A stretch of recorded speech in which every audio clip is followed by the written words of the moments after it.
Hi, today we're going to talk about how to use medium-term planning in order to get more things done and to make sure you've got a consistent, productive approach to managing your tasks across the longer time period. So stay watching to the end of this video and we'll help you to go from your day-to-day tasks into a longer-term strategy and help you to grow your business through being more productive and getting things done. Hi, my name's Adam Sykes, founder of SwiftCase, the professional productivity platform. And today I want to help you to become more efficient in planning for the medium term.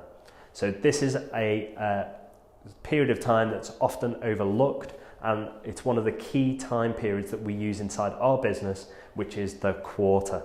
So you'll hear a lot from productivity experts and productivity practitioners about how to do your to-do list, how to make sure your day is productive and make sure that you get everything done inside your work day. And that's a video that we've done quite recently, so check it out. Have a look on the channel for how to be more productive by planning your to-do list and planning your day. And then a lot of people also talk about long-term goals, the 5-year plan, the 10-year plan, or even just the annual plan. And that's great, and that's great to have goals, and that's an important thing to strive for, but often they're quite ethereal. They are not necessarily something you can pin down as to how you're going to get there. So how do you get from the day plan to the 5-year goal or the 10-year goal? What's the strategy in between? Now, that's where medium-term planning comes in. And as I said, our favorite sort of time period that we use at SwiftCase is the quarter. So we operate on a quarterly development cycle. So that's every 3 months. We've got a release of our software. We make sure that we've planned that quarter in advance of starting. So at the end of one quarter, we've already planned for the next quarter, so we're already ahead. We've probably planned a couple of quarters about what we want to do.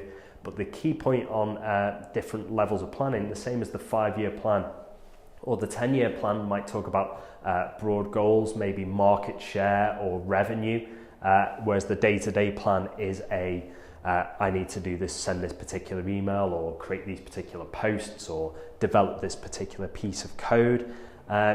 The quarterly plan, the medium-term plan, sits in between those. So it's more about what do you need to get done at the top level in order to achieve your longer-term goals. So what big projects need to be created in that 3-month period in order to, over the year, build up to your annual goals.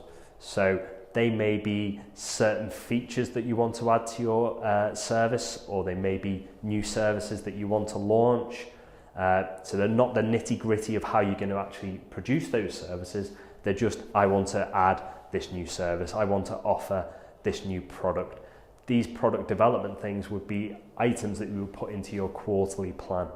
So one thing that you want to do when you're creating a plan is to make sure that it is clear and concise. And what you might find, you may have heard, is the acronym SMART, which stands for specific, measurable, attainable, relevant, and time. So these are 5 things that you need to consider when you're producing a new target. So if we step through these, the specific means that you know exactly what you're going to do. So we're going to deliver a new product or service. So that's specifically what you want to do. I want to deliver this new email feature in my software.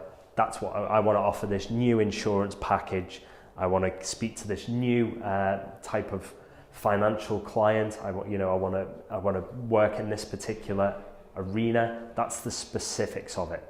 So whether it's measurable, when we're talking about a new product or a new service, well, it's measurable in the fact that you now deliver it. So you either don't deliver it or you do. So it's measurable. It's attainable. So if your quarterly plan is to send a spaceship up into orbit, and you don't currently even own any form of space company, you're not Elon Musk trying to put cars into space or whatever he's doing at the moment. If you've not got that in place, it's unlikely, and you haven't got the funding, it's unlikely that that's attainable. So only put targets in that are attainable with realistic effort. Don't put easy targets in or drop targets because you can't be bothered. They've got to be attainable with hard work. Relevant means that, is it relevant to your long-term goal? So are you doing something that's just for fun? which is, it's okay to have side projects, but is it actually creating something that's of value to the future goal? So is it relevant? And then finally, time, can it be done in a time? Is there a time constraint on this target? It's not something that's just going to go on and on, like say, I don't know, I'm going to be a better person. There's no time on that. You could be, it's not measurable in a sense of a time period. There's no end time goal for that. You can be measured to see whether you think you're better or not, but it's not got a definitive end point. So you want something that can be done inside a specific time period.